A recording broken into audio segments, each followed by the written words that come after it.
had been staring at the same two screens for almost 2 hours, the glow coloring my apartment in a cold, tired blue. On the first tab, the airline page waited for my decision, cancel trip for a business class ticket to Milan. On the second, the landlord portal for the Brera loft displayed the line that kept tightening in my chest. Guarantor Lena Holt active. Option withdraw financial verification. It felt ridiculous that my whole body could freeze over something as small as a button, but I knew it was not the button. It was everything underneath it.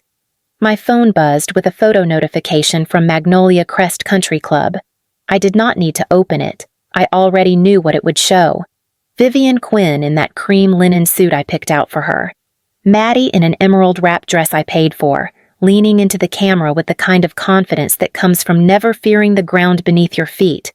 I clicked the photo anyway. Maddie's voice floated in my head as if she were standing behind me. Lena would not really fit the aesthetic. She had said last year, "You know how she is." Vivian had laughed, light and effortless. Lena understands her role. She told a friend. She always has.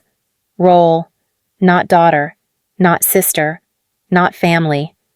A role. My laptop chimed. Noon. A calendar reminder slid across the screen. Review Milan expenses. My throat tightened as I reopened the spreadsheet listing every cent I had poured into Maddie's future. $4,450 for the flight, $6,200 for the deposit, $3,800 for the wardrobe, all of it typed neatly beside my name. I pressed my palm against the table, steadying myself. If you have ever felt the weight of keeping a family running on your shoulders, keep listening. This story is for you. My cursor hovered over cancel trip. Then, slowly, deliberately, I clicked. The confirmation page faded from my screen, replaced by my spreadsheet, the one I kept telling myself was just organization, not evidence of a lifetime of imbalance. The total stared back at me in bold black letters. $14,450. Vivian's voice rose in my memory as if she were standing behind me again. She needs to arrive polished. Lena, business class is not a luxury for Maddie. It is preparation. Then Maddie chimed in, bright and weightless. You want me to make a good impression in Milan. Right. You understand fashion. I had nodded. Of course I had nodded. I scrolled down. $6,200 for the Brera loft deposit. Maddie had cried in the kitchen the night her credit report came back. Please, Lena. You know how Mom gets when I disappoint her. And I solved it. My cursor moved to the next line. $3,800 for the wardrobe fund. Vivian had placed a hand on my arm in the department store. Investment pieces. Darling, Maddie must look like she belongs. I remembered swallowing the sting. I will cover it. Looking at the numbers now. The only voice that filled the room was my own. Low and steady, I have been keeping this family functioning, and they never even had to ask. Somewhere deep inside, something shifted, small but irreversible. The spreadsheet blurred, replaced by a memory I never invited but always answered to. I was 10 the first time I understood the hierarchy of our house. I had walked into the living room holding my straight-A report card like a passport to somewhere better. Vivian barely glanced up. Good, she said. Now help Maddie with her poster. She cannot fall behind again. Maddie was sprawled on the carpet, glitter everywhere. She didn't look up either. Well, come on, Lena, you're better at this. Years later, I found out she got an award for that project. My name was never mentioned. Another memory pushed forward 12 years old. The sound of shattering glass. I rushed into the dining room. Maddie stood beside the broken vase, lip trembling. Vivian swept in. Lena, she snapped. You were supposed to watch her. I was in my room, I whispered. And now the vase is ruined. Do better. There was no point trying to explain. Then came the night of my middle school chorus performance. I had begged them to come. Vivian smiled her soft, detached smile. Sweetheart, Your sister has a last-minute audition. This is important for her future. You understand? They left before I'd even changed into my outfit. Decades later, the feelings still fit like they were tailored for me. I looked at the spreadsheet again, the travel, the deposit, the wardrobe, a grown-up replica of every childhood ledger I never questioned. Back then, Vivian would say, family means sacrifice. Lena, but sacrifice never seemed to travel both directions. My phone buzzed with another photo from Magnolia Crest, Vivian raising a glass, Maddie glowing beside her. The caption read, "We pulled out all the stops for our girl. Not a single mention of me." The photo from Magnolia Crest faded off my phone as I turned back to the airline tab. Cancel trip. The button waited, steady and patient, like it already knew what I would choose. I clicked. A soft chime confirmed it. Refund will be issued to the original payment method. The room did not shake. No alarms rang, only a quiet shift, like something old had finally cracked. I opened the landlord portal next. Guarantor Lena Holt active. Option withdraw financial verification. A warning message appeared. Withdrawing will place the lease on hold. Tenant must provide a new guarantor within 48 hours. Maddie's voice rose instantly in my mind. You promised you'd help. You always help. Vivian's followed, smooth and polished. Lena, darling, stability is your strength. Use it for your sister. My fingers tightened on the trackpad. I have used it for all of you, I whispered. Then I pressed confirm. Another notification slid across the screen. Lease on hold. Notice sent to tenant and landlord. I exhaled slow, controlled. This was not revenge. This was a correction. My phone buzzed on the table. The screen flashed with a name I did not expect. Dad, Robert Holt. Voice message 3 minutes, 12 seconds. I stared at it for a long moment. Dad never sent voice messages. He barely texted. I reached for the phone, the air in the room tightening as my thumb hovered over play. I pressed play. At first, all I heard were soft clinks silverware, glasses, the low hum of Magnolia Crest chatter. A server's voice drifted by, polite and distant. Then, Vivian's tone cut through the background like a knife dressed in velvet. Lena is loyal, but loyalty is not belonging, she said. She carries everything like a weight. It drags the whole family down. Someone poured champagne. I recognized the sound too well. I had paid for that bottle. Vivian lowered her voice, but not enough. She should be grateful we took her in. Honestly, I do not know what she expects. My stomach tightened. I could almost see her hand fluttering dramatically over her glass. The same gesture she used when she wanted sympathy. Then Maddie's laugh floated into the recording, airy, careless, the kind of sound that used to make me forgive her too quickly. Come on. Mom, she said. Lena will get over it. She always does. As long as the money flows. Vivian chuckled. Maddie added, brighter, clearer. She is the wallet. You do not invite the wallet to the party. You just make sure it is full.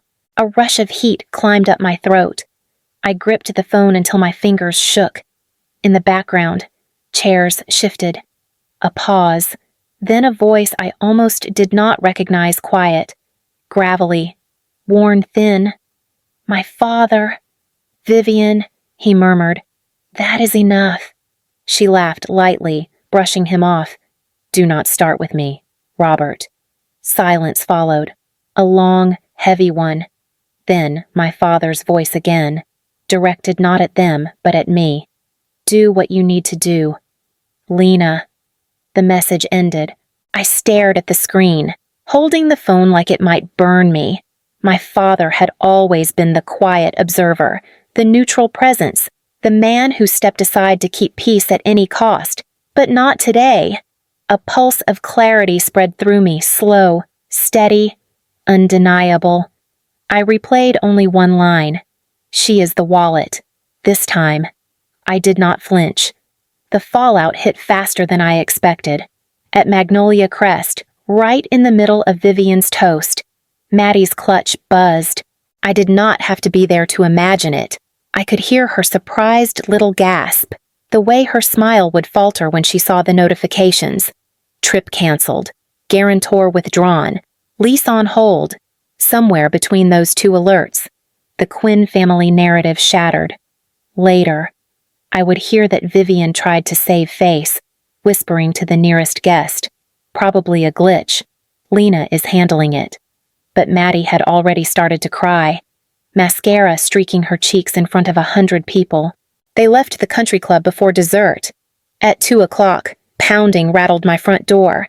Lena Vivian's voice sliced through the wood. "Open this door right now."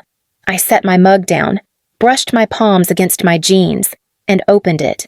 Vivian pushed past me immediately, her heels clicking like accusations. "What did you do?" she snapped. "The airline says the ticket was canceled. The landlord says the lease is on hold. Do you have any idea how humiliating this is?" Maddie hovered behind her, shaking. "Fix it," she choked out. "Please, Lena, put your card back on file." "No." My voice came out calm, almost gentle. "I am not fixing anything." Maddie stared at me like she had never seen my face before. "You cannot do this to me. I am not doing anything to you," I said. "I am simply stopping." Vivian scoffed. "Stopping because of a photo, Lena. Be reasonable." I reached into my pocket, pulled out my phone, and unlocked it. "Listen." Before she could object, I tapped play. The country club noise filled my hallway, clinking, chatter, chairs shifting. Then Vivian's voice emerged. Unmistakable. "Lena is loyal, but loyalty is not belonging." Vivian's face drained of color. She should be grateful we took her in. Her lips parted, but no sound came. Then Maddie's voice, bright as broken glass. "She is the wallet. You do not invite the wallet to the party. You just make sure it is full." Maddie let out a tiny sob. "Lena, I did not mean yes." "You did," I said quietly. "You both did." Vivian tried to recover, reaching for my arm. "Honey, we were venting. Families say things. You said exactly what you meant." I stepped back. "You meant that my money belongs, not me." Maddie pressed her hands together like prayer. "Lena, please. I cannot afford Milan without you. That is not my problem," I said, "and it never should have been." Vivian straightened, anger flashing through her shock. "You owe your sister support." I met her gaze. "I owe myself peace." For the first time, neither of them had a response. I took the door handle. "The wallet is closed," I said. "For good." Then I shut the door and slid the deadbolt into place. Outside, their voices rose, anger, pleading, disbelief tangled together. Inside, the silence settled warm against my ribs, steady and certain. For once, nothing was being taken from me. I had chosen what stayed. By the next morning, the fallout had grown legs of its own. I heard about the Brera loft from an email first. Lease reassigned to next eligible applicant. A design student from Berlin had submitted her paperwork within hours. Efficient, decisive. Everything Maddie had never needed to be. Then came the messages from people I barely spoke to, neighbors, distant cousins, someone I worked with years ago. "Is it true? Did you really pull everything I heard a recording?" Someone had shared the voice note. Then someone else. In Charleston, information traveled faster than wind across water. By noon, Vivian tried her spin. It was a visa complication. She insisted to anyone who would listen. A simple misunderstanding. But Magnolia Crest guests had heard Maddie cry in the parking lot. They had seen Vivian's face crack. They had watched the Quinn image peel apart. And they had all heard the recording now. One cousin texted me directly.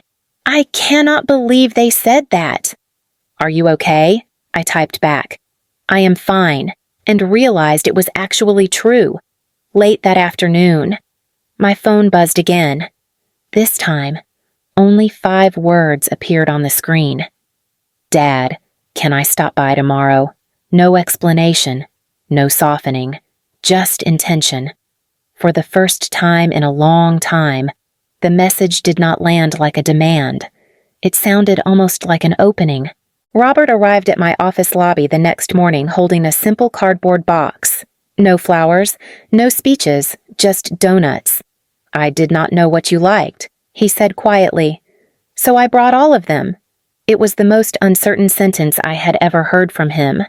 We sat on a bench outside, the winter air soft around us. He opened the box, hands trembling just enough to notice. I moved into the guest room last night, he said. Vivian and I. We are separating finances. I should have done it a long time ago. I waited. He had never offered anything without me filling the silence. He swallowed hard. I cannot undo what I allowed.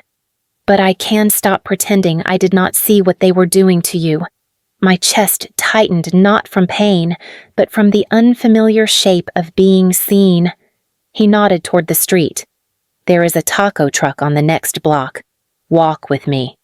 We stood side by side, no roles to perform. 3 weeks later, I sat on my balcony with a glass of red wine, the evening settling warm against my shoulders. For once, there were no messages demanding explanations, no crises waiting for me to solve them, just a stillness I had never been allowed to keep. In my mind, I pictured the ledger I had carried since childhood, every carved line straight A report card. Chorus performance they skipped. $6,200 for Maddie's loft. $4,450 for her flight. $3,800 for her wardrobe. All of it written beneath my name like a debt I owed for simply existing. I imagined flipping to the final page, lifting a red stamp, and pressing it down hard. Bad debt. No collecting, no bargaining, just release. A soft breeze brushed my cheek as if the world itself had shifted to make room for me. If you have ever felt drained by the people who claim to love you, keep listening to stories like this. They remind us that stepping away is not cruelty, it is survival. I took another sip of wine. The taste was clean. The silence was mine.